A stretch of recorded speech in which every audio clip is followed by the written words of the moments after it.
Hello, I'm Christopher Mick.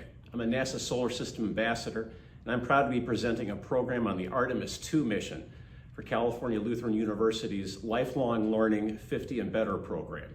This will be held on September 4th, and it'll be a virtual program. It'll consist of a 1-hour deep dive on everything concerning the Artemis II mission. Artemis II will be the first time astronauts have traveled to the moon since 1972. And it has a lot of threshold accomplishments that need to be done in a sequential order for Artemis 3 and 4 and 5 to be able to proceed on the current projected timeline. We're going to take a little bit of a look back to the Artemis I mission, how that pertains to Artemis 2, and we'll also be looking ahead to some of the future missions I mentioned before.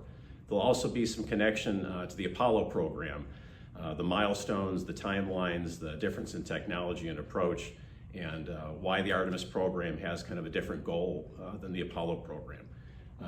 There'll be a slide presentation, some time for Q&A, and then we'll also have some models and things to answer questions and kind of help explain the key parts of the SLS Space Launch System rocket, the Orion crew capsule, where the 4 astronauts will be conducting their mission.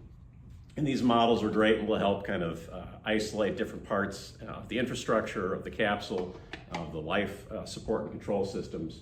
And we'll kind of talk about why Artemis, why now, why this kind of interest in going back to the moon.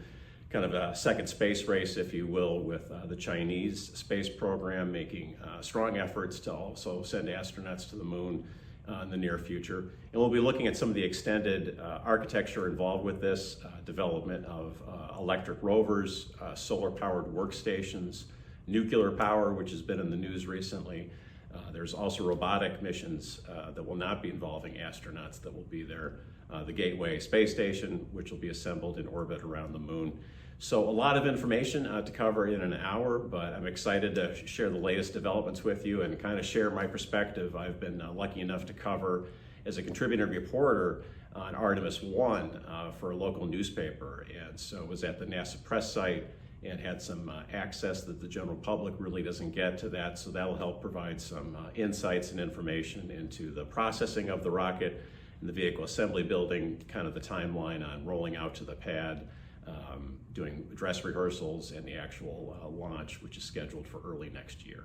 So I hope you can join me on this informative, exciting look at the Artemis II mission, and we'll see you then.